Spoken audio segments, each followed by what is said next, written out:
Hi dear friends, welcome to Chalkboard Stories. അപ്പോൾ നമ്മുടെ ഇന്നത്തെ ടോപ്പിക് മാത്സിന്റെ 10th പ്രിലിംസിന്റെ മാത്സിന്റെ 20 ക്വസ്റ്റ്യൻസ് ആണ് നമ്മൾ വർക്ക്ഔട്ട് ചെയ്തുകൊണ്ടിരിക്കുന്നത്.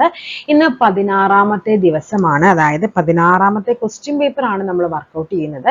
നിങ്ങൾ ഓൾറെഡി നമ്മൾ MEM എന്ന് പറയുന്ന മാത്സ് ഇംഗ്ലീഷ് മലയാളം വർക്ക്ഔട്ട് ചെയ്തിരുന്നു. ഏകദേശം ഒരു 74-75ഓളം ക്വസ്റ്റ്യൻ പേപ്പേഴ്സ്. പലർക്കും അത് വളരെയധികം യൂസ്ഫുൾ ആയിരുന്നു.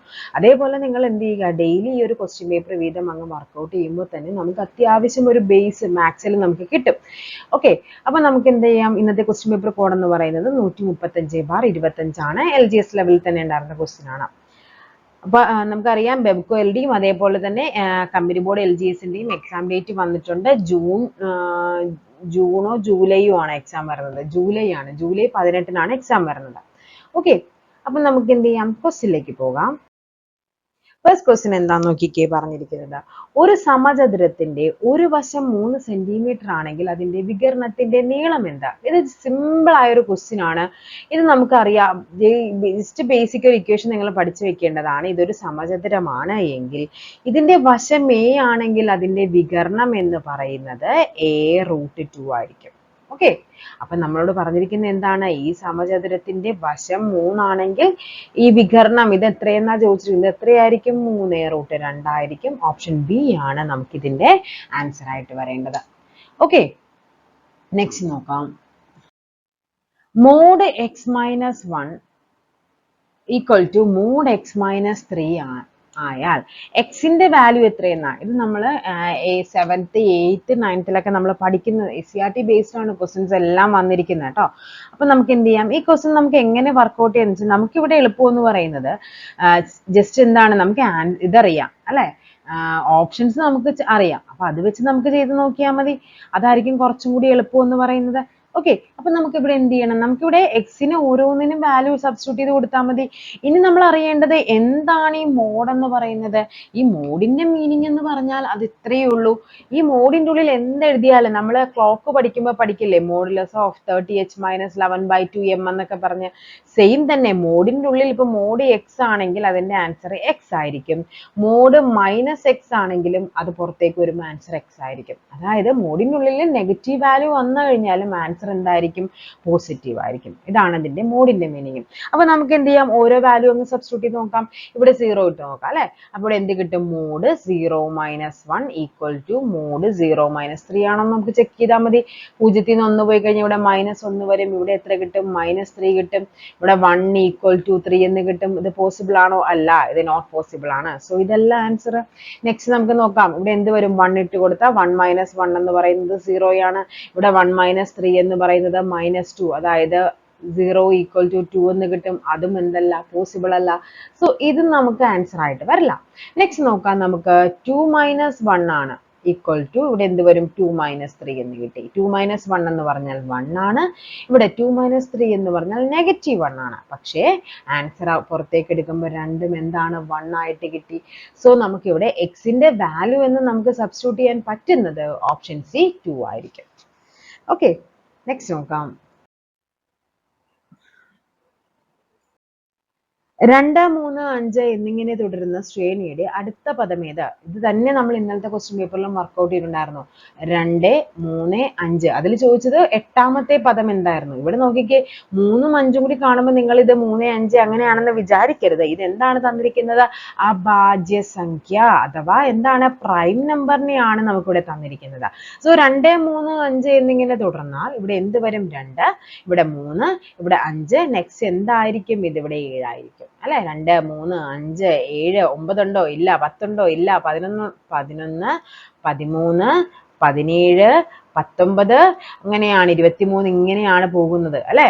അപ്പൊ നമ്മളോട് കഴിഞ്ഞ ക്വസ്റ്റ്യൻ പേപ്പറിൽ ചോദിച്ചത് ഈ 8ാമത്തെയാണ് നമ്മളോട് ചോദിച്ചിരിക്കുന്നത്. ഇവിടെ ചോദിച്ചിരിക്കുന്നത് തൊട്ടടുത്ത നമ്പർ. സോ ഓപ്ഷൻ ഡി ആണ് നമുക്കിവിടെ ആൻസർ ആയിട്ട് വരേണ്ടത്. അപ്പൊ 83 എന്ന് പറയുന്നത് ഓപ്ഷൻ ഡി ആണ്. ഓക്കെ, ഇനി ഇതാണ് നമുക്ക് ആൻസർ വരാൻ പോസിബിലിറ്റി ഉള്ളത്.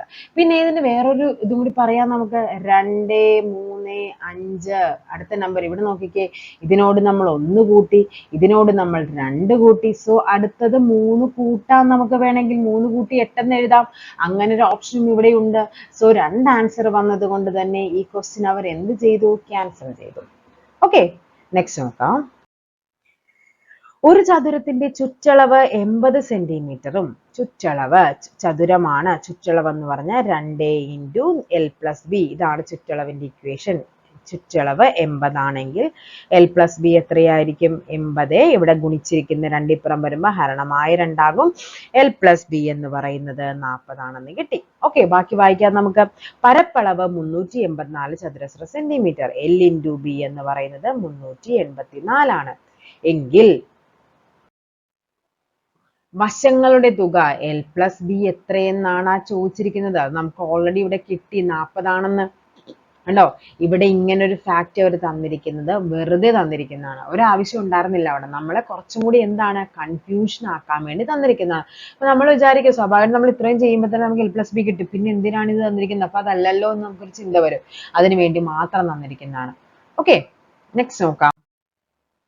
ചതുർഭുജം ഒന്നാണെങ്കിൽ ഷഡ്ഭുജം എത്രയെന്നാ ചോദിച്ചിരിക്കുന്നത്. ചതുർഭുജം ഇവിടെ നമുക്ക് വേറെ പ്രത്യേകിച്ച് ലോജിക്കൊന്നും പറയാനില്ല. അപ്പൊ ചതുർഭുജം എന്ന് പറയുന്നത് എന്താണ്? ചതുർഭുജം 4 വശങ്ങളുള്ളതിനെയല്ലേ നമ്മൾ ചതുർഭുജം എന്ന് പറയുന്നത്. അങ്ങനെയാണെങ്കിൽ ഇവിടെ എന്താ ചെയ്തിരിക്കുന്നത്? 4 വശങ്ങളുള്ള ചതുർഭുജത്തിൽ നിന്ന് 3 കുറച്ചു. ഷഡ്ഭുജം എന്ന് പറയുമ്പോൾ എത്രയാണ്? ഷഡ് എന്ന് പറയുമ്പോൾ എത്രയാണ്? 6 ആണ്. 6 വശങ്ങളിൽ നിന്ന് 3 കുറക്കുമ്പോൾ നമുക്ക് ഇവിടെ 3 കിട്ടണം. അങ്ങനെയാണെങ്കിൽ ഓപ്ഷൻ ബി തന്നെയാണ് ആൻസർ തന്നിരിക്കുന്നത്. ഓക്കെ, നവഭുജം എന്ന് പറയുമ്പോൾ എത്രയായിരിക്കും? 9 ആണ്. അഷ്ടഭുജം എന്ന് പറഞ്ഞാൽ എത്രയാണ്? അത് 8 ആണ്. സപ്തഭുജം എന്ന് പറഞ്ഞാൽ എത്രയാണ്? 7 ആണ്. അതൊക്കെ ഒന്ന് അറിഞ്ഞിരിക്കണം കേട്ടോ. സപ്തം എന്ന് പറയുമ്പോൾ എന്താണ്? 7 ആണ്. ഷഡ്ഭുജം 6 ആണ്. പിന്നെ എന്താണ്? പഞ്ചഭുജം എന്ന് പറയുമ്പോൾ 5 ആണ്. പിന്നെ ഇവിടെ വരുന്നത് ഷഡ്ഭുജം എന്ന് പറയുന്നത് 6 ആണ്. സപ്തഭുജം 7 ആണ്. അഷ്ടഭുജം എന്ന് പറയുന്നത് എത്രയാണ്? 8 ആണ്. നവം എന്ന് പറയുന്നത് 9 ആണ്. ഇതൊക്കെ ബേസിക് ആയിട്ട് നമ്മൾ ഈ നവഭുജം ഇനിയും വരുന്നുണ്ട് നമുക്ക് ക്വസ്റ്റ്യനിൽ. ഈ ക്വസ്റ്റ്യൻ പേപ്പറിൽ തന്നെ വരുന്നുണ്ട്. അപ്പൊ ഇത്രയും നമുക്ക് ബേസിക് ആയിട്ട് അറിഞ്ഞിരിക്കേണ്ടതാണ്. ഓക്കെ, നെക്സ്റ്റ് നോക്കാം. മറ്റേത് ദശമാണ് കേട്ടോ. 10 വരുമ്പോൾ ദശം വരും. 1/8 + 1/16 ദശാംശ രൂപം എന്താ? 1/8. 1/8 നമുക്ക് എന്ത് ചെയ്യാം? 2 കൊണ്ട് മുകളിലും താഴെയും ഗുണിച്ച് ഡിനോമിനേറ്റർ ഛേദം നമുക്ക് തുല്യമാക്കാം. സോ 2/16 + 1/16 എന്നാകും. അങ്ങനെയാണെങ്കിൽ ഇതിന്റെ ആൻസർ എത്ര വരും? 3/16. ഓക്കെ, നമുക്ക് എന്ത് ചെയ്യാം? 3നെ 16 കൊണ്ട് ഹരിച്ച് നോക്കാം. ഇവിടെ പോയിന്റ് ഇട്ട് കൊടുക്കുക, ഇവിടെ 0 ഇട്ട് കൊടുക്കുക. ഒരു തവണ 2 തവണയാകുമ്പോൾ എത്ര വരും? 32 അല്ലേ വരേണ്ടത്. അപ്പൊ ഇവിടെ 16. കുറക്കുമ്പോൾ എത്ര കിട്ടും? ഇവിടെ ബാക്കി 14 വരും. പോയിന്റ് 1 ആൻസർ ഏതെങ്കിലും ഉണ്ടാകുന്ന നോക്കിക്കേ. ഇവിടെ പോയിന്റ് 8 ആണ്. അപ്പൊ ഇതല്ല, ഇത് 1 പോയിന്റ് ആണ്. ഇതല്ല, പോയിന്റ് 1 ആണ്. ഇവിടെ പോയിന്റ് 01 ആണ്. നമുക്ക് ഇവിടെ വരേണ്ടത് പോയിന്റ് 1 അല്ലേ. ഇത് ഇത്രയും മതി, ആൻസർ കിട്ടി. ഇനി അങ്ങോട്ടേക്ക് ചെയ്യേണ്ട ആവശ്യമൊന്നുമില്ല. പിന്നെ ചെയ്യാനാണെങ്കിൽ ഇവിടെ എത്ര വരും? 8 വരും. 8 × 16 എന്ന് പറയുന്നത് ഇവിടെ 0 ഉണ്ട്, 128 വരും. ഇങ്ങനെയാണ് പോകുന്നത്. ഓർക്കുമ്പോൾ 12 കിട്ടും. എഗെയിൻ ആ ഒരു പ്രോസസ് അങ്ങ് റിപ്പീറ്റ് ചെയ്യണം. പോയിന്റ് 18 എന്ന് കിട്ടും. ഓക്കെ, നെക്സ്റ്റ് നോക്കാം. x-2 ഒരു ബഹുപദത്തിന്റെ ഘടകമാണെങ്കിൽ p(2) എത്ര? നിങ്ങളിത് പോളിനോമിയൽ, നമ്മൾ 9th നമ്മൾ സ്കൂളുകളിൽ പോളിനോമിയൽ പഠിക്കുന്നത്. ഓക്കെ, പോളിനോമിയലിൽ നിന്ന് പല ടൈമും നമ്മളിങ്ങനെ അത് ബേസിക് നമ്മൾ മാത്സിൽ നമ്മൾ നോർമലി PSC ലെവലിൽ പഠിക്കുമ്പോൾ പഠിക്കാത്തൊരു സാധനമാണ് ഈ ബഹുപദം, ഈ പോളിനോമിയൽ എന്ന് പറയുന്ന ഒരു സെക്ഷൻ. ഓക്കെ, നല്ല രീതിക്ക് ക്വസ്റ്റ്യൻസ്, നല്ല രീതിക്ക് എന്നല്ല, ഭയങ്കര എളുപ്പമായിരിക്കും ആ ക്വസ്റ്റ്യൻ. പക്ഷെ നമുക്ക് അത് അറിയാത്തവർക്ക് ഒരിക്കലും ചെയ്യാൻ പറ്റില്ല. അപ്പൊ അതൊന്ന് പഠിച്ചു വെക്കുന്നത് നല്ലതായിരിക്കും കേട്ടോ. കാര്യം ഇത് 10th പ്രിലിംസിന് ചോദിച്ചിട്ടുണ്ട് എങ്കിൽ ഇത് ഹയർ ലെവലിലേക്ക് നല്ല രീതിക്ക് ചോദിക്കാനും എന്തുണ്ട്? ചാൻസ് ഉണ്ട്. അപ്പൊ x-2 ഒരു ബഹുപദത്തിന്റെ ഘടകമാണെങ്കിൽ p(2) എന്ന് പറഞ്ഞാൽ നിങ്ങൾ ഇത്രയും ഓർത്താൽ മതി. ഒരു ബഹുപദത്തിന്റെ ഘടകമാണ് എങ്കിൽ ഇവിടെ നമുക്ക് x-a എന്ന് പറയുന്നത് ഘടകമാണ് എങ്കിൽ p(a) എന്ന് പറഞ്ഞാൽ എന്തായിരിക്കണം? 0 ആയിരിക്കണം. സോ നമുക്ക് വേറെ ഒന്നും നോക്കാനില്ല. p(a) എന്ന് പറഞ്ഞാൽ 0 ആയിരിക്കും. അല്ല, ഇനി നമുക്ക് ചിലപ്പോൾ തരുന്നത് ഇങ്ങനെയായിരിക്കും. p(x) എന്ന് പറയുന്നത് x² + 2+ അങ്ങനെ തരും. x² + 2 ആണെങ്കിൽ നമ്മളോട് ചോദിക്കുന്ന ചിലപ്പോൾ p(1) എത്ര എന്നൊക്കെ പറഞ്ഞ് ക്വസ്റ്റ്യൻസ് ചോദിക്കാറുണ്ട്. അപ്പൊ എന്ത് ചെയ്യണം? നിങ്ങൾ എക്സിന്റെ പ്ലേസിൽ എല്ലായിടത്തും നമ്മൾ 1 സബ്സ്റ്റിറ്റ്യൂട്ട് ചെയ്ത് കൊടുക്കണം. 1² + 2 എന്ന് കിട്ടും. 1 + 2 3. കണ്ടോ, ഇങ്ങനെയാണ്. ഇതാണ് നോർമലി ചോദിക്കുന്ന ക്വസ്റ്റ്യൻ. ഇവിടെ നിങ്ങൾ ഇതൊരു ബേസിക്, അതായത് കുറച്ചും കൂടി ഫാക്ച്വൽ ആണ് ഈ ക്വസ്റ്റ്യൻ. ഇതെന്ന് പറഞ്ഞാൽ നമുക്ക് ആർക്കാണെങ്കിലും നമുക്കൊന്ന് ചെയ്ത് നോക്കാം. ഇവിടെ എക്സിന്റെ സ്ഥാനത്ത് ഒരു ഇട്ട് കൊടുത്താൽ അപ്പോൾ 1 ഇട്ട് കൊടുത്താൽ മതി എന്നുള്ളത്. പക്ഷെ ഇവിടെ നിങ്ങൾ അറിഞ്ഞിരിക്കണം, ഏതെങ്കിലും ഒരു പോളിനോമിയലിന്റെ ഘടകമാണ് ഇന്നതെന്ന് പറഞ്ഞാൽ അവിടെ എന്താണ്? x-a ഘടകമാണെങ്കിൽ p(a) എന്ന് പറയുന്നത് എന്തായിരിക്കണം? 0 ആയിരിക്കണം. ഓക്കെ, നെക്സ്റ്റ് നോക്കാം. അപ്പൊ ഇവിടുത്തെ 87 എന്ന് പറയുന്നത് ആൻസർ വരേണ്ടത് ബി ആണ്. 5 പദങ്ങളുടെ തുക 145 ആയാൽ മൂന്നാം പദം എത്ര? 5 പദങ്ങളുടെ തുക 145. ഉണ്ടാ, ഇങ്ങനെ 5 പദങ്ങളാണ്. അതിന്റെ മൂന്നാം പദം എന്ന് പറയുന്നത് ഇതിന്റെ മിഡ് ടേം ആണ് നമ്മളോട് ചോദിച്ചിരിക്കുന്നത്. മിഡിൽ എന്ന് പറയുമ്പോൾ നമുക്കറിയാം ശരാശരിയാണല്ലേ. അപ്പൊ എന്ത് ചെയ്താൽ മതി? ഈ 145നെ 5 കൊണ്ട് ഹരിക്കുമ്പോൾ കിട്ടുന്നത് ഈ നടുക്കുള്ള ടേം ആയിരിക്കും. നമ്മൾ ശരാശരി എന്ന് പറയത്തില്ലേ, സെയിം സാധനം തന്നെയാണ്. അപ്പൊ ഇവിടെ എന്താണ്? 5 പദങ്ങളുടെ തുക 145 ആയാൽ മൂന്നാം പദം എന്ന് പറയുന്നത് 145നെ 5 കൊണ്ട് ഹരിക്കാം. ഇവിടെ എത്ര തവണ? 2 തവണ. സോ ഇവിടെ 2 വരും. ഇനി എത്രയാണ് ഇവിടെ? ബാക്കി 45 വരും. 9, 29. സോ മൂന്നാം പദം എന്ന് പറയുന്നത് 29 ആയിരിക്കും.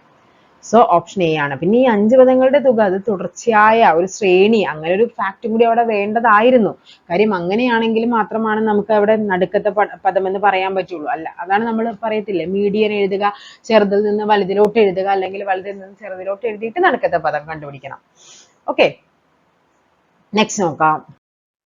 താഴെ കൊടുത്തിരിക്കുന്നതിൽ പൂർണ്ണവർഗം ഏത്? പൂർണ്ണവർഗം കണ്ടുപിടിക്കണമെങ്കിൽ ഇപ്പൊ ഞാൻ പറയാണ് a⁴ എന്ന് പറഞ്ഞാൽ എനിക്കതിനെ a² എന്ന് എഴുതാം. കണ്ടാ, ഇങ്ങനെ നമുക്ക് എഴുതാൻ പറ്റണം പൂർണ്ണവർഗം.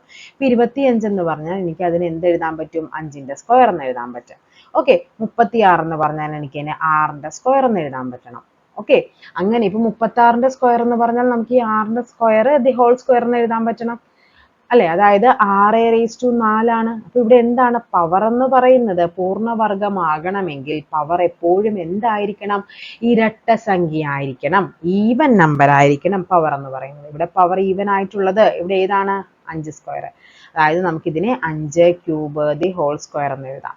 നമുക്ക് ഐഡന്റിറ്റി ഉണ്ട്, കൃത്യങ്ക നിയമങ്ങൾ. a⁴m⁴n എന്ന് പറയുന്നത് a⁴mn എന്നാണ്. കണ്ട, 3 × 2 6. അപ്പൊ ഇങ്ങനെ എഴുതാൻ പറ്റും. സോ ആൻസർ വരേണ്ടത് ഓപ്ഷൻ സി ആണ് 89ന്റെ ആൻസർ ആയിട്ട് വരേണ്ടത്. ഓക്കെ, നെക്സ്റ്റ് നോക്കാം. നോക്കിക്കേ, ഒരു സർക്കിളിന്റെ ഉള്ളിൽ ഒരു ട്രയാങ്കിൾ തന്നിരിക്കുകയാണ്. പിന്നെ തന്നിരിക്കുന്നത് ഒരു സർക്കിളിനുള്ളിൽ ഒരു എന്താണ്? ഒരു സ്ക്വയർ തന്നിട്ടുണ്ട്. പിന്നെ തന്നിരിക്കുന്നത് ഇത് തമ്മിൽ റിലേഷൻ നോക്കാം. ആദ്യം തന്നിരിക്കുന്നത് സർക്കിളിന്റെ ഉള്ളിൽ ട്രയാങ്കിൾ വന്നു, പിന്നെ ട്രയാങ്കിളിനുള്ളിൽ സർക്കിൾ. പിന്നെ ഇത് തമ്മിലായിരിക്കണമല്ലോ റിലേഷൻ. ഇവിടെ പറഞ്ഞിരിക്കുന്നത് സർക്കിളിന്റെ ഉള്ളിൽ സ്ക്വയർ വന്നു. അപ്പൊ അടുത്ത് എന്താണ്? സ്ക്വയറിന്റെ ഉള്ളിൽ എന്ത് വരണം? സർക്കിൾ വരണം. ആൻസർ ഏതാണ്? ഓപ്ഷൻ എ ആണ് ആൻസർ ആയിട്ട് വരേണ്ടത്. ഓക്കെ, നെക്സ്റ്റ് നോക്കാം. ഒരു മട്ടത്രികോണത്തിലെ 2 കോണുകൾ തുല്യമാണ്. തുല്യമായ കോണുകൾ എത്ര? മട്ടത്രികോണം എന്ന് പറയുമ്പോൾ നമുക്കറിയാം ഇതാണ് മട്ടത്രികോണം അല്ലെ, റൈറ്റ് ആംഗിൾ ട്രയാങ്കിൾ. ഇതിന്റെ ഒരു കോണം എന്ന് പറയുന്നത് എത്രയാണ്? 90 ഡിഗ്രിയാണ്. അങ്ങനെയാണെങ്കിൽ ബാക്കി 2 കോണുകൾ തുല്യമാണ് എങ്കിൽ അത് എത്രയായിരിക്കണം? ഇത് 90 ആണെങ്കിൽ ഇത് രണ്ടും കൂടി കൂട്ടുമ്പോൾ നമുക്ക് 90 കിട്ടണ്ടേ? അങ്ങനെയാണല്ലോ. ഒരു ത്രികോണത്തിന്റെ 3 കോണുകളുടെ തുക എന്ന് പറയുന്നത് 180 ആണ് അല്ലെ? അപ്പൊ ഒന്ന് 90 ആണ്, ബാക്കി രണ്ടും കൂടി കൂട്ടുമ്പോൾ 90 കിട്ടണം. സോ 90 / 2 ചെയ്താൽ ഇത് 45 ആണ്, ഇത് 45 ആണ്. അപ്പൊ എത്രയാണ്? ഓപ്ഷൻ ഡി ആണ് ആൻസർ ആയിട്ട് വരേണ്ടത്. നെക്സ്റ്റ് നോക്കാം. 3/8 ഒരു സംഖ്യ കൊണ്ട് ഹരിച്ചപ്പോൾ 3/8 ഏതോ ഒരു സംഖ്യ കൊണ്ട് ഹരിച്ചപ്പോൾ നമുക്ക് എന്ത് കിട്ടി? 8/3 കിട്ടിയെങ്കിൽ ഏത് സംഖ്യ കൊണ്ടാണ് ഹരിച്ചത്? അത് ഈ സംഖ്യ എത്രയെന്നാണ് നമുക്ക് കണ്ടുപിടിക്കേണ്ടത്. നമുക്കിതിന് എന്ത് ചെയ്യാം? ഇതിന് നേരെ ഇങ്ങോട്ടേക്ക് കൊണ്ടുവരാം. 3/8 ഇവിടെ എന്താണ്? ഇവിടെ ഡിവിഷൻ ആയത് ഇപ്പുറം വരുമ്പോ ഗുണനമാകും അല്ലെ? ഇവിടെ 8/3 × x എന്ന് വരും അല്ലെ? ഇവിടെ ഹരണമായത് ഇപ്പുറം വരുമ്പോ എന്താകും? ഗുണനമാകും. ഓക്കെ ആണല്ലോ. അപ്പൊ ഇനി എന്താണ് ഇവിടെ ചെയ്യേണ്ടത്? നമുക്ക് എക്സിന്റെ വാല്യൂ അല്ലേ, അപ്പൊ നമുക്ക് ഇതിനെ ഇങ്ങോട്ടേക്ക് കൊണ്ടുവരാം. സോ 3/8 ഇവിടെ താഴെയുള്ളത് ഇപ്പുറം വരുമ്പോ മുകളിലാകും, ഇവിടെ മുകളിലുള്ളത് ഇപ്പുറം വരുമ്പോ താഴെയാകും. ഇതാണ് എക്സ് എന്ന് പറയുന്നത്. സോ എക്സിന്റെ വാല്യൂ എന്ന് പറയുന്നത് 9/8 × 8 എന്ന് പറയുന്നത് 64. 3 × 3 9, 8 × 8 64. 9/64 ഓപ്ഷൻ ഡി ആണ് ആൻസർ ആയിട്ട് വരേണ്ടത്. അപ്പൊ എന്താണ് പറഞ്ഞിരിക്കുന്നത്? 3/8 ഏതോ ഒരു സംഖ്യ കൊണ്ട് ഹരിച്ചപ്പോൾ 8/3 കിട്ടി. അപ്പൊ 92 നോക്കാം നമുക്ക്. 3/8 എന്തുകൊണ്ട് ഹരിച്ചു? 9/64 കൊണ്ട് ഹരിച്ചപ്പോ. അതായത് നമുക്ക് എന്ത് ചെയ്യണം? 3/8 തിരിച്ചിട്ട് ഗുണിക്കണം. ഇതല്ലേ എന്റെ റൂള്. ഇവിടെ ഇതും കൂടി കട്ടായി പോകും. എത്ര തവണ? 8 തവണ. ഇതും കൂടി കട്ടായി പോകും. 3. ആൻസർ എന്ത് കിട്ടി? 8/3. കറക്റ്റ് ആണല്ലോ. ഓക്കെ, നെക്സ്റ്റ് നോക്കാം. 3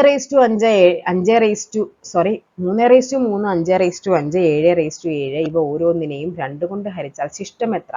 ഇവിടെ നിങ്ങൾക്ക് ഈ പറയുന്നത് എല്ലാം ഒറ്റ സംഖ്യകളായിരിക്കും നമുക്ക് കിട്ടുന്നത്. ഇപ്പൊ 5ന്റെ സ്ക്വയർ 25ആണ്. 25ന്റെ വീണ്ടും നമ്മൾ ഒരു 5 കൊണ്ട് ഗുണിക്കുമ്പോഴേക്കും നമുക്ക് കിട്ടുന്ന എല്ലാം ഒറ്റ സംഖ്യകളായിരിക്കും. ഇതെല്ലാം ഒറ്റ സംഖ്യകളല്ലേ. ഇപ്പൊ 3ന്റെ ക്യൂബ് നമുക്ക് ഏറ്റവും ബേസിക് ആയിട്ട് അറിയാവുന്ന എത്രയാണ്? 3ന്റെ ക്യൂബ് എന്ന് പറഞ്ഞാൽ എത്രയാണ്? 3ന്റെ സ്ക്വയർ 9, 3ന്റെ ക്യൂബ് എന്ന് പറയുന്നത് 27. 27നെ 2 കൊണ്ട് ഹരിച്ചു നോക്ക്, എത്ര കിട്ടും നമുക്ക്? ഇവിടെ 1 വരും, ഇവിടെ 2, ഇവിടെ 7, ഇവിടെ 3 അല്ലെ. ശിഷ്ടം എത്ര കിട്ടി? 1. ഇപ്പൊ ഓരോന്നിനെയും 2 കൊണ്ട് ഹരിച്ചാൽ ശിഷ്ടം എത്ര? ഒറ്റ ആൻസറേ വന്നിട്ടുള്ളൂ. സോ ആൻസർ ഇവിടെ ഏതായിരിക്കും? ഓപ്ഷൻ എ ആണ് അല്ലെ. 1 ആയിരിക്കും ആൻസർ. ഇവിടെ ഏത് ചെയ്താലും ഇവിടെ എല്ലാം ഇതിന്റെ ആൻസർ 3ന്റെ ക്യൂബ് എന്ന് പറഞ്ഞാൽ ഒരു ഒറ്റ സംഖ്യ ആയിരിക്കും. ഏതൊരൊറ്റ സംഖ്യ, ഇപ്പൊ ഞാൻ പറയാണ് 29 ഒരൊറ്റ സംഖ്യ അല്ലേ, അതിന് ഞാൻ 2 കൊണ്ട് ഹരിച്ചാൽ ഇവിടെ 14, ഇവിടെ 28 ശിഷ്ടം 1 വരും. ഇനി വേറൊരൊറ്റ സംഖ്യ 101 എടുത്തു, അതിന് ഞാൻ 2 കൊണ്ട് ഹരിച്ചാലും നമുക്കിവിടെ എത്ര കിട്ടും? 50, ഇവിടെ 100, ഇവിടെ 1 കിട്ടും. ഏതൊരൊറ്റ സംഖ്യയും നമുക്ക് 2 കൊണ്ട് ഹരിച്ചാൽ ശിഷ്ടം എന്ന് പറയുന്നത് എന്തായിരിക്കും? 1 ആയിരിക്കും. നെക്സ്റ്റ് നോക്കാം. ഒരു ക്രിക്കറ്റ് കളിക്കാരൻ 9 ഇന്നിംഗ്സിലായി 36 റൺസ് എടുത്തിട്ടുണ്ട്. അപ്പൊ നമുക്ക് അവന്റെ ഇതുവരെയുള്ള റൺസിന്റെ തുക കണ്ടുപിടിക്കാമല്ലോ. 9 ഇന്നിംഗ്സിലായിട്ട് അവൻ 36 റൺസ് എടുത്തു. ഓക്കെ, ശരാശരിയാണ്. അപ്പൊ ശരാശരി ഇൻറ്റു എണ്ണമാണ് തുക എന്ന് പറയുന്നത്. ഓക്കെ, നമുക്കിവിടെ എത്ര കിട്ടി? 36 × 9 ചെയ്യണം. ഇനി എന്താ പറഞ്ഞിരിക്കുന്നത്? അടുത്ത 2 ഇന്നിംഗ്സിൽ ആകെ എത്ര റൺസ് എടുത്താലാണ് അവന്റെ ശരാശരി എന്താകുന്നത്? 40 ആകുന്നത്. അപ്പൊ 36 × 9 എന്ന് പറയുമ്പോൾ നമുക്ക് 324 കിട്ടും. ഇനി നമ്മളോട് പറയുന്നത് നെക്സ്റ്റ് തുക നമുക്കറിയാം. നെക്സ്റ്റ് തുക എന്ന് പറയുന്നത് എത്രയാണ്? 2 ഇന്നിംഗ്സ് കൂടി ഉണ്ട്. അപ്പൊ 9 × 2 11ആയി. എണ്ണം 11ആയി. ശരാശരി 40 ആകണം. അതായത് 440 ആകണം തുക. അപ്പൊ ഇതുവരെയും അവൻ 324 റണ്ണ് അവന്റെ കയ്യിലുണ്ട്. ഇനി അവൻ ഒരു എത്രയോ റണ്ണും കൂടി, 2 ഇന്നിംഗ്സും കൂടി എത്രയോ റണ്ണും കൂടി എടുത്താലാണ് അവന്റെ തുക 440 ആക്കിയാലാണ് അവന്റെ എന്താകുള്ളൂ? ആവറേജ് 40 ആകുള്ളൂ. അപ്പോൾ എന്ത് ചെയ്താൽ മതി? ഈ പറയുന്ന 440 നിന്ന് ഈ 324 അങ്ങ് മൈനസ് ചെയ്താൽ മതി. 116 റൺസും കൂടി എടുക്കണം. 2 ഇന്നിംഗ്സിലുമായിട്ട് 116 റൺസും കൂടി എടുക്കണം. ഓക്കെ, നെക്സ്റ്റ് നോക്കാം. 4x എന്ന് പറയുന്നത് 1024 ആയാൽ 4x - 1 എത്ര? ഇവിടെ നമുക്ക് ഏറ്റവും നമുക്ക് ബേസിക് ആയിട്ട് അറിയാവുന്ന ഒരു കാര്യമാണ് 210 1024 ആണ്. ഓക്കെ, അങ്ങനെയാണെങ്കിൽ ഇവിടെ നമുക്ക് ഇതിന് 2ന്റെ പവറിലോട്ട് എഴുതുമ്പോൾ നമുക്ക് ഇതിനെ എങ്ങനെ എഴുതാനായിട്ട് പറ്റും? ഇവിടെ 4x എന്നല്ലേ പറഞ്ഞിരിക്കുന്നത്, ഇത് 2ന്റെ സ്ക്വയർ ആക്കി എഴുതാം. x = 1024 ആണെങ്കിൽ ഇവിടെ നമുക്ക് എന്ത് വേണം? 2 ഇങ്ങനെ വരും, 5 എന്ന് വരും. ഇതാണ് 1024 എന്ന് പറയുന്നത്. ഓക്കെ, അപ്പൊ നമുക്ക് എക്സിന്റെ വാല്യൂ നമുക്ക് 5 എന്ന് കിട്ടി. ഇനി നമുക്ക് എന്താണ്? x - 1 അല്ലേ വേണ്ടത്? 4x - 1 എന്ന് പറയുമ്പോൾ 4 എത്രയെന്നാ ചോദിച്ചിരിക്കുന്നത്. അത് 4 × 4 16, 16 × 4 എന്ന് പറയുമ്പോൾ 64 വരും. 64 × 4 വരുമ്പോൾ 286 വരും. ഓക്കെ, ഇതല്ല എങ്കിൽ നമുക്ക് ഇതിനെ വേറൊരു തരത്തിലും കൂടി നമുക്ക് ചെയ്യാനായിട്ട് പറ്റും. ഇപ്പറയുന്ന a⁻m - 1 എന്ന് പറയുന്ന അല്ല m - n എന്ന് പറയുന്ന ഒരു ഐഡന്റിറ്റി ഉണ്ട്. എന്താണത്? a⁻m ഡിവൈഡഡ് ബൈ a⁻n ആണെങ്കിൽ നമുക്കതിനെ നമ്മൾ a⁻m × a⁻n ആണെങ്കിൽ a⁻m + n എന്ന് പഠിക്കും. a⁻m ഡിവൈഡഡ് ബൈ a⁻n ആണെങ്കിൽ a⁻m - n എന്ന് പഠിക്കും. സെയിം തന്നെ നമുക്ക് ഇവിടെ എഴുതാം. അപ്പൊ ഇവിടെ എന്ത് കിട്ടി നമുക്ക്?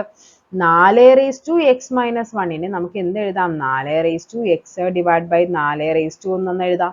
ഇവിടെ 4x നമുക്കറിയാം 1024 ആണെന്നറിയാം. ഡിവൈഡ് ബൈ 4, 1024നെ 4 കൊണ്ട് ഡിവൈഡ് ചെയ്യുമ്പോൾ 256 കിട്ടും. അങ്ങനെയും വേണമെങ്കിൽ എന്ത് ചെയ്യാൻ പറ്റും? നമുക്ക് ഈ ആൻസറിലേക്ക് എത്താനായിട്ട് പറ്റും. ഓക്കെ, നെക്സ്റ്റ് നോക്കാം. പഞ്ചഭുജം 108 ആണെങ്കിൽ നവഭുജം എന്ന് പറയുന്നത് 9 ആണ്. ഈ 108 എന്ന് പറയുന്നത് എന്താണ്? ഒരു പഞ്ചഭുജം, സമപഞ്ചഭുജത്തിന്റെ ആന്തരകോണിന്റെ തുകയാണ്. അത് നമുക്ക് ബേസിക് ആയിട്ട് അറിഞ്ഞിരിക്കേണ്ട കുറച്ച് ഐഡിയാസ് ആണ് അതൊക്കെ. അതായത് ഒരു ആന്തരകോണുകളുടെ തുക എന്ന് പറയുന്നത് n - 2 × 180 ആണ്. നമുക്ക് അത് ചെക്ക് ചെയ്യാം. ഡിവൈഡഡ് ബൈ n ചെയ്താൽ സമപഞ്ചഭുജത്തിന്റെ എന്താണ്? ഒരു കോണ് കിട്ടും. ഒരു കോണ് നമുക്ക് ആദ്യം ഇത് തന്നെയാണോ നോക്കാം. അപ്പൊ പഞ്ചഭുജമാകുമ്പോൾ എത്ര കിട്ടും? n എന്ന് പറയുന്നത് 4 അല്ലേ? സോറി, n എന്ന് പറയുന്ന 5 അല്ലേ? 5 - 2 × 180 ഡിവൈഡഡ് ബൈ 5 എന്ന് വരും. 5 - 2 എന്ന് പറഞ്ഞാൽ എത്രയാണ്? 3 × 180 ഡിവൈഡഡ് ബൈ എത്രയാണ് വരേണ്ടത്? 5 വരും. 3 ഇൻറ്റു 150 എന്ന് പറയുമ്പോൾ 3 24, 3 2 5 540 എന്ന് വരും. 540 ഡിവൈഡ് ബൈ 5. 5 5 ഒരു തട്ടം, 4 0, 40 8 തവണ 108 കിട്ടി. കണ്ടോ? അതായത് ഒരു സമപഞ്ചഭുജത്തിന്റെ, നോക്കിക്കേ, ഒരു സമപഞ്ചഭുജം, ഇതാണ് പഞ്ചഭുജം എന്ന് പറയുന്നത്. ഇതിന്റെ ഒരു ആന്തരകോണാണ് ഈ തന്നിരിക്കുന്നത് 108 ആണെന്ന് പറഞ്ഞിരിക്കുന്നത്. അപ്പൊ ഇത് ആന്തരകോണാണെന്നുള്ള ഐഡിയ നമുക്ക് മനസ്സിലായി. ഇനി അപ്പൊ നവഭുജത്തിന്റെ ആന്തരകോണാണ് നമുക്ക് ഇവിടെ കണ്ടുപിടിക്കേണ്ടത്. ഓക്കെ, ഒന്നുകിൽ ഇതിന് എന്ത് ചെയ്യാം, സെയിം തന്നെ നമുക്കിവിടെ റൂൾ അപ്ലൈ ചെയ്യാം. n-2 into 180 divide by n. n എന്ന് പറഞ്ഞാൽ എത്രയാണ്? 9. 9 minus 2 into 180 divided by n എന്ന് പറയുന്നത് 9 ആണ്. 7 into 180 divide by 9. 7 into 18 into 70 എന്ന് പറയുമ്പോൾ 1260 വരും. ഡിവൈഡ് ബൈ 9 കട്ട് ചെയ്യുമ്പോൾ 140 കിട്ടും. ഓക്കെ, 140 ആണ് ആൻസർ ആയിട്ട് വരേണ്ടത്. ഇനി അല്ല എങ്കിൽ നമുക്ക് വേറൊരു ഇടത്തിലും കൂടി ചെയ്യാം. ഇവിടെ നവഭുജമല്ലേ പറഞ്ഞിരിക്കുന്നത്? ഇവിടെ നമുക്കറിയാം ഈ ഏതൊരു ബഹുഭുജത്തിന്റെയും, ഇപ്പൊ ഇങ്ങനെ ഒരു ബഹുഭുജം വരയ്ക്കുവാണ് ഞാൻ. ഓക്കെ, ഇത് പഞ്ചഭുജമാണ്. ഈ ബഹുഭുജത്തിന്റെ ആന്തരകോണുകളുടെ തുകയുണ്ടല്ലോ, ഇങ്ങനെ വരക്കുന്ന ആന്തരകോണുകൾ, ഇതൊരു ബേസിക് ഐഡന്റിറ്റി ആണ്. ഇതൊരു വട്ടം പരീക്ഷയ്ക്ക് ചോദിച്ചിട്ടുണ്ട്. ബഹുഭുജത്തിന്റെ ആന്തരകോണുകളുടെ തുക, അത് എത്ര വശങ്ങളുള്ള ബഹുഭുജവും ആയിക്കോട്ടെ, ഈ ആന്തരകോണല്ല, ബാഹ്യകോണുകളുടെ തുക എന്ന് പറയുന്നത് എല്ലായ്പ്പോഴും 360 ഡിഗ്രി ആയിരിക്കും. ഇപ്പൊ ഞാൻ ഇത് വരയ്ക്കുകയാണ്, ഒരു ചതുരമാണ്. ഇവിടെ നിന്ന് നമ്മൾ ഇങ്ങനെ അതിന് ബാഹ്യകോൺ വരച്ചിട്ട് ഇതെല്ലാം കൂടി കൂട്ടിയാലും ഇത് എത്ര കിട്ടും? ഇവിടെയും നമുക്ക് കിട്ടുന്നത് 360 ആയിരിക്കും. നവഭുജം എടുത്താലും പഞ്ചഭുജം എടുത്താലും ഷഡ്ഭുജം എടുത്താലും എത്ര വലിയ വശങ്ങളാണെങ്കിലും ബാഹ്യകോൺ എന്ന് പറയുന്നത് എപ്പോഴും 360 ആയിരിക്കും. അപ്പൊ ഇത് സമമാണ്, സമനവഭുജമാണ്. കാര്യം ഇവിടെ അതുകൊണ്ടാണ് ഇവിടെ ആന്തരകോൺ 108 ആയത്. ഓക്കെ, അങ്ങനെയാണെങ്കിൽ നമുക്കറിയാം നവഭുജമാണെങ്കിൽ അതിന്റെ ബാഹ്യകോൺ എന്ന് പറഞ്ഞാൽ 360 ഡിവൈഡഡ് ബൈ 9 ആണ് ഒരു ബാഹ്യകോൺ. അപ്പോൾ ഇവിടെ എത്ര കിട്ടും? 9 4 46, 40 എന്ന് കിട്ടി. ഓക്കെ, അപ്പൊ ഇങ്ങനെ വരച്ചിരിക്കുന്ന ആ ഒരു സൈഡിന്റെ ഒരു സൈഡ് 40 ആണെങ്കിൽ അകത്തുള്ള കോൺ എത്രയായിരിക്കും? രണ്ടും കൂടി നേർരേഖയായിരിക്കും എപ്പോഴും വരേണ്ടത്. അപ്പൊ ഇവിടെ 40 ആണെങ്കിൽ ഇപ്പുറത്ത് ഉറപ്പായിട്ടും അത് എത്രയായിരിക്കണം? 140 ആയിരിക്കണം. അങ്ങനെയും കണ്ടുപിടിക്കാം. അല്ലെങ്കിൽ നിങ്ങൾ ഈ ആന്തരകോണുകളുടെ തുക വെച്ചിട്ട് ഈ ഇക്വേഷൻ ഒന്ന് പഠിക്കണം. n-2 ഇൻറ്റു 180 എന്ന് പറഞ്ഞാൽ എന്താണ്? ഒരു ബഹുഭുജത്തിന്റെ ആന്തരകോണുകളുടെ തുകയാണ് n-2 ഇൻറ്റു 180 എന്ന് പറയുന്നത്. ഓക്കെ, നെക്സ്റ്റ് നോക്കാം. 2 8 32. ഇത് കാണുമ്പോഴേ അറിയാം, 2നെ 4 കൊണ്ട് ഗുണിച്ചു, 8നെ 4 കൊണ്ട് ഗുണിച്ചു, 32നെ 4 കൊണ്ട് ഗുണിച്ചാൽ നമുക്ക് 4 2 8, 4 3 12, 128 വരും ആൻസർ. നെക്സ്റ്റ് 1/3.2 എന്ന് പറഞ്ഞാൽ 0.3125 ആണ് എങ്കിൽ 1/0.032 എത്രയെന്നാണ് ചോദിച്ചിരിക്കുന്നത്. ഈ ക്വസ്റ്റ്യൻ നമ്മൾ നോർമലി ഇത് പെട്ടെന്ന് ചെയ്യുമ്പോൾ നമ്മൾ ഇതിലേക്ക് ആൻസർ പോകാൻ കുറച്ച് ചാൻസ് ഉണ്ട്. ഓക്കെ, ഇവിടെ നിങ്ങൾ ഒന്നുകിൽ ഇതിനെ നിങ്ങൾ എന്ത് ചെയ്യുക, 1/0.032 പോയിന്റ് മാറ്റാനായിട്ട് പോയിന്റ് കഴിഞ്ഞ് 3 ഡിജിറ്റ് ആണുള്ളത്. സോ 1000 കൊണ്ട് ഗുണിക്കുക, മുകളിലും 1000 കൊണ്ട് ഗുണിക്കുക. 1000 ഡിവൈഡഡ് ബൈ 32 എന്ന് കിട്ടും. 1000നെ 32 കൊണ്ട് ഡിവൈഡ് ചെയ്യുമ്പോൾ നമുക്ക് ആൻസർ കിട്ടും. ഓക്കെ, ഇനി ഇത് അങ്ങനെയല്ല ചെയ്യേണ്ടതെങ്കിൽ നോർമലി നമുക്കിതിനെ എങ്ങനെയാണ് ഇതിനെ വർക്ക്ഔട്ട് ചെയ്യാനായിട്ട് പറ്റുന്നത്? ഇവിടെ നമുക്ക് 1000നെ 32 കൊണ്ട് ഗുണിക്കുമ്പോൾ നമുക്ക് ശരിക്കും 31.25 എന്നൊരു ആൻസർ കിട്ടും. ഓക്കെ, നിങ്ങൾ ഹരിക്കാൻ നിങ്ങൾക്ക് അറിയാലോ നോർമലി. ഇതാണ് വരേണ്ടത്. ഇതിന് നമുക്ക് കുറെ സ്റ്റെപ്പ് ഉണ്ട്. ഇതല്ല എങ്കിൽ നിങ്ങൾ ജസ്റ്റ് ഒന്ന് നോക്കിക്കേ. ഇവിടെ ഞാൻ പറയാണ് 1/2. 1/2 എന്ന് പറയുമ്പോൾ ആൻസർ എത്രയാണ്? 0.5 ആണ്. അതേസമയം ഞാൻ ഇവിടെ എന്ത് എഴുതു? 0.2 എന്ന് എഴുതി. ഇവിടെ എത്ര കിട്ടി? 10 ഇൻറ്റു 10 ചെയ്ത് ഞാനിവിടെ എന്താക്കി മാറ്റി? ഇത് 10/2 എന്നാകും. അപ്പൊ ഇവിടെ ആൻസർ വരുന്നത് 5 ആണ്.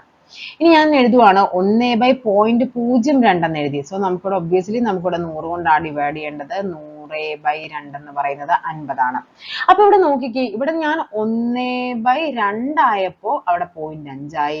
1/0.2 ആയപ്പോ അവിടെ 5 ആയി. 1/0.02 ആയപ്പോ അവിടെ 50 ആയി. അതായത് ഇവിടെ ഡിനോമിനേറ്ററിലെ പോയിന്റ് ഞാൻ കൂട്ടി, പോയിന്റ് കഴിഞ്ഞുള്ള ഡിജിറ്റ്സിന്റെ എണ്ണം കൂട്ടിക്കൊണ്ടിരിക്കുമ്പോൾ ഇവിടുത്തെ ആൻസർ വലുതായിക്കൊണ്ടാണ് ഇരിക്കുന്നത്. ഓക്കെ, അപ്പൊ ഇവിടെ എന്താ നോക്കിക്കേ, ഇവിടെ പോയിന്റ് കഴിഞ്ഞ് ഒരു ഡിജിറ്റ് ആണുള്ളത്. ഇവിടെ എന്തായിട്ട് മാറി? പോയിന്റ് കഴിഞ്ഞിട്ട് ഇവിടെ ആയിരുന്നു ഡിജിറ്റ്, രണ്ടെണ്ണം മാറ്റി. സോ ആൻസറിലും എന്ത് ചെയ്യണം, അത് പോസിറ്റീവ് സൈഡിലോട്ട് രണ്ടെണ്ണം മാറ്റണം. അപ്പോൾ എന്ത് വരും ആൻസർ? 31.25. ഇങ്ങനത്തെ ക്വസ്റ്റ്യൻ വരുമ്പോൾ എന്തെങ്കിലും ചെറിയ നമ്പർ ഇട്ട് സിമ്പിൾ ആയിട്ടൊന്ന് ചെയ്ത് നോക്കുക, എന്നിട്ട് അതങ്ങ് അപ്ലൈ ചെയ്ത് കൊടുത്താൽ മതി. ഓക്കെ, നെക്സ്റ്റ് നോക്കാം. വിട്ടുപോയ കള്ളി പൂരിപ്പിക്കുക. ഇതിങ്ങനെയാണ്. ഒന്ന്, ഇവിടെ രണ്ടെണ്ണം തലകുത്തി നിർത്തി, ഇവിടെ 3 വരച്ചു. അപ്പൊ 4 എന്ത് ചെയ്യണം? തലകുത്തി നിർത്തണം. അപ്പൊ ഏതായിരിക്കും? ഓപ്ഷൻ ബി ആണ് ആൻസർ. ഓക്കെ, ഇവിടെ 3 ഉള്ളൂ കേട്ടോ, അതൊക്കെ ശ്രദ്ധിക്കണം. നെക്സ്റ്റ് നോക്കാം. 25 1/2 സ്ക്വയർ എത്ര? ഇത് പരീക്ഷയ്ക്ക് അറ്റൻഡ് ചെയ്തവർ കുറെ പേര് തെറ്റിച്ചിട്ടുണ്ടാകും. നേരെ എന്ത് ചെയ്യും? 25 സ്ക്വയർ 625, 1 സ്ക്വയർ 1, 2 സ്ക്വയർ 4 എന്ന് പറഞ്ഞ് ഇതങ്ങോട്ട് എഴുതി വെക്കും. പക്ഷേ ഇതങ്ങനെയല്ല ചെയ്യേണ്ടത്. നമുക്കറിയാം 1/2 എന്ന് പറയുന്നത് 1 പ്ലസ് അരയാണ് അല്ലേ? അല്ലെങ്കിൽ നമ്മൾ ഇതിനെ എന്താ ചെയ്യേണ്ടത്? മിക്സർ ഫ്രാക്ഷൻ ആക്കിയിട്ട് 1 × 2 2, 2 + 1 3/2 എന്നാക്കി മാറ്റിയിട്ട് സ്ക്വയർ കണ്ടുപിടിക്കണം. അപ്പൊ ഇവിടെ നമുക്ക് ഇതിനെ കുറച്ചും കൂടി എളുപ്പം ഇതിനെ സ്പ്ലിറ്റ് ചെയ്യുന്നതാണ്. അപ്പൊ 25 + 1/2 ആണല്ലോ 25. അതിന്റെ സ്ക്വയർ ആണ് പറഞ്ഞിരിക്കുന്നത്. സോ നമുക്ക് ബേസിക് ഐഡന്റിറ്റി നമ്മൾ പഠിക്കുന്നുണ്ടല്ലോ, a + b the whole square എന്ന് പറഞ്ഞാൽ എന്താണ്? a² + 2ab + b² ആണ്. ഓക്കെ, അപ്പൊ ഇവിടെ എന്ത് വരും? 25² + 2 × 2ab 25 × b + b². ആൻസർ എത്ര വരും? 25 സ്ക്വയർ 625 പ്ലസ് ഇവിടെ ഈ രണ്ടും കൂടി കട്ടായി പോകും. ഇവിടെ 25 വരും പ്ലസ് 1/4 എന്ന് വരും. 625 25 കൂടി കൂട്ടുമ്പോൾ 650 1/4 ആണ് ആൻസർ. ഓപ്ഷൻ ഡി ആണ് ആൻസർ ആയിട്ട് വരേണ്ടത്. ഓക്കെ, അപ്പൊ ഇത്രയുമാണ് നമ്മുടെ ഇന്നത്തെ ക്വസ്റ്റ്യൻ പേപ്പർ എന്ന് പറയുന്നത്. നിങ്ങൾ ക്ലാസ്സുകൾ ഒത്തിരി പേര് കാണുന്നുണ്ട്, പക്ഷെ ആരും ഒന്ന് ലൈക്ക് ചെയ്യാനോ കമന്റ് ചെയ്യാനോ ഒന്നും നിൽക്കുന്നില്ല. ജസ്റ്റ് നിങ്ങൾ കൂടുതൽ പേര് ലൈക്ക് ചെയ്താലും കമന്റ് ചെയ്താലുമാണ് എനിക്ക് ഈ വീഡിയോസും നമ്മുടെ ക്ലാസ്സുകളും എനിക്ക് കൂടുതൽ പേരിലേക്ക് എത്തിക്കാനായിട്ട് പറ്റുള്ളൂ. അപ്പോൾ എന്ത് ചെയ്യാം, നമുക്ക് ചിലപ്പോൾ നാളെ മുതൽ നമ്മുടെ മോക്ക് ടെസ്റ്റ് സീരീസ് ആരംഭിക്കും. അപ്പോൾ ടെലഗ്രാമിലും കൂടി ജോയിൻ ആയിരിക്കും. നമ്മുടെ ഡിസ്ക്രിപ്ഷനിൽ എന്തുണ്ടാകും? ടെലഗ്രാം ചാനലിൽ ലിങ്ക് ഉണ്ടാകും. അതിലായിരിക്കും ഞാൻ എന്ത് ചെയ്യുന്നത്? ടൈം ടേബിൾസ് അപ്ഡേറ്റ് ചെയ്യുന്നത്. നെക്സ്റ്റ് ഡേയിലും മോക്ക് ടെസ്റ്റിന്റെ ടോപ്പിക്കുകളും ഏതൊക്കെ ക്ലാസ്സുകളാണ് പഠിക്കേണ്ടതെന്നും SCERT ഏതൊക്കെ ചാപ്റ്റേഴ്സ് ഉണ്ടെങ്കിൽ അത് ഏതൊക്കെയാണെന്നൊക്കെ ഞാൻ അതിൽ മെൻഷൻ ചെയ്യാം. ഓക്കെ, അപ്പൊ നമുക്ക് എന്ത് ചെയ്യാം? അടുത്ത ക്ലാസ്സിൽ വീണ്ടും കാണാം. Thank you.